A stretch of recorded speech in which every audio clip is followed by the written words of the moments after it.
So ayun, good morning mga Nugget. Nandito ulit tayo sa ating look ngayon, umaga, Monday morning. So tuwing Monday, share ko lang sa inyo ang aking preparation para sa patubig natin tuwing umaga.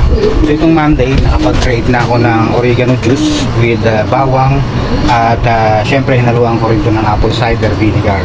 Every Monday ako nagpa-flushing ng ibon. Ito yung pinaka-ano nila, yung pinaka herbal medicine kapag Lunes, lalo ngayon masamang panahon, masamang karera dahil sa madalas na pag-ulan, kaya ito yung pinakapanlaban nila sa sakit na makukuha nila sa ganitong panahon.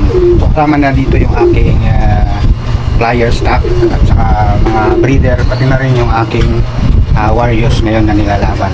Kahit may laro sila, nagpa-flashing pa rin ako every Monday kasi kailangan ng katawan nila nito para lumakas ang immune system.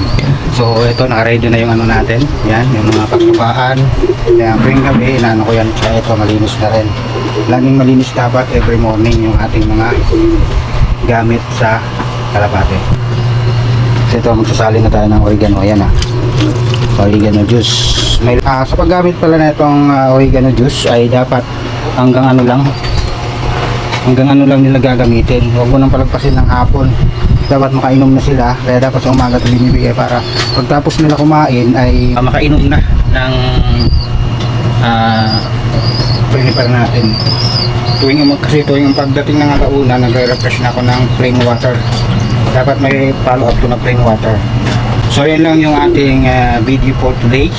Sana makatulong sa prevention sa sakit kaya ng sipon, alak o pisik. Yan, magandang ano to. Bukod sa doon, mayroon na rin itong flushing kasi gawa ng bawang para sa deworming nila, para ma-maintain yung bituka nila na malinis. Yung mga pinapasok kasi hindi natin sila pigilan tumuka-tuka sa mga lapag kaya siyempre may mga bacteria na naiipon sa katawan nila, kaya pag marami na, doon sila magkakasakit. So kayo, ano bang ginagawa nyo sa inyong look tuwing Monday? Sa akin ito, oregano juice.